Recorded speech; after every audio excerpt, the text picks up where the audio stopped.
KBR news కి స్వాగతం. ఎవరన్నా ఫోన్ పేలు చేస్తామంటే గూగుల్ పే చేస్తామంటే కూడా పట్టించుకోకుండా కేవలం డబ్బులు మాత్రమే తీసుకొని ఆ డబ్బులు రకరకాలుగా చేతులు మారి చివరికి మాజీ ముఖ్యమంత్రి జగన్మోహన్ రెడ్డి గారి చేతికి ఎలా చేరిందో స్పష్టంగా కోర్టులు చూస్తూ ఉన్నాయి, ప్రజలు చూస్తూ ఉన్నారు, విచారణ జరుగుతున్న అంశాలని స్పష్టంగా గమనిస్తూ ఉన్నాం.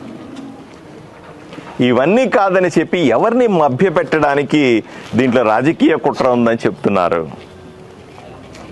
నేనంటాను, మందు దాగేటువంటి నా అన్నదమ్ములందరూ కూడా తలా ఒక కేసు వేయాలి జగన్మోహన్ రెడ్డి గారి మీద.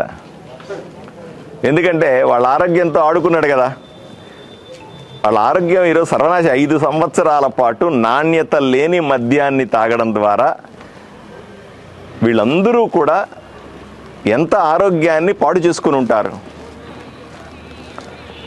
5 సంవత్సరాల్లో ఒక్కొక్క రోజు మందు తాగే అన్నదమ్ములందరూ కూడా వాళ్ళ కుటుంబాలంతా కూడా రోజుకొక బాటల్ మీద 100 రూపాయలు అదనంగా ఖర్చు పెడితే సాక్షి పేపర్లో జగన్మోహన్ రెడ్డి గారు చెప్తా ఉన్నారు, లేని కేసుల్ని తీసుకొని వచ్చి మా మీద రుద్దేస్తా ఉన్నారు, అసలు ఆ మద్యం కుంభకోణం అనేది లేదు, అబద్ధం చెప్తా ఉన్నారు.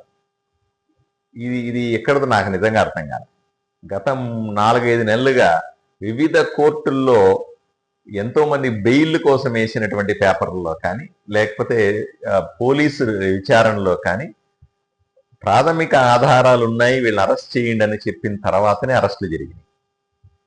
ఇంతమంది అరెస్ట్ అవుతా ఉంటే, ఇంతమంది జైలుకు పోతా ఉంటే, ఇన్ని ఆధారాలు కోర్టుకు మనం సబ్మిట్ చేస్తా ఉంటే, పేపర్లో ప్రజలంతా చదువుతా ఉంటే ఇటువంటి కుంభకోణమే జరగలేదు అనే విధంగా మాట్లాడడం ఎంత విడ్డూరంగా ఉంది అని జగన్మోహన్ రెడ్డి గారిని సూటిగా ప్రశ్నిస్తా ఉన్నాను. రాష్ట్రంలో మందు దాగినటువంటి నా అన్నదమ్ముల గురించి వైపు నుంచి మాట్లాడుతా ఉన్నా, వాళ్ళ కుటుంబం నుంచి మాట్లాడుతా ఉన్నా.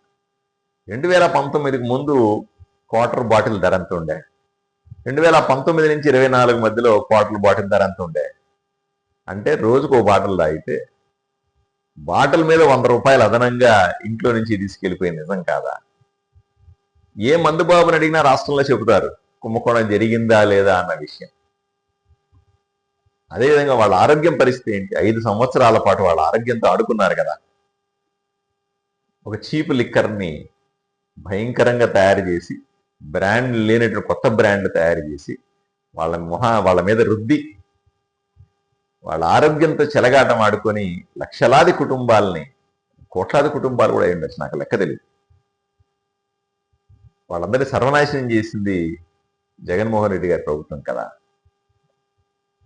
మాకు ఓట్లు ఎందుకు వేశారు? కూటమికి ఓట్లు వేసిందే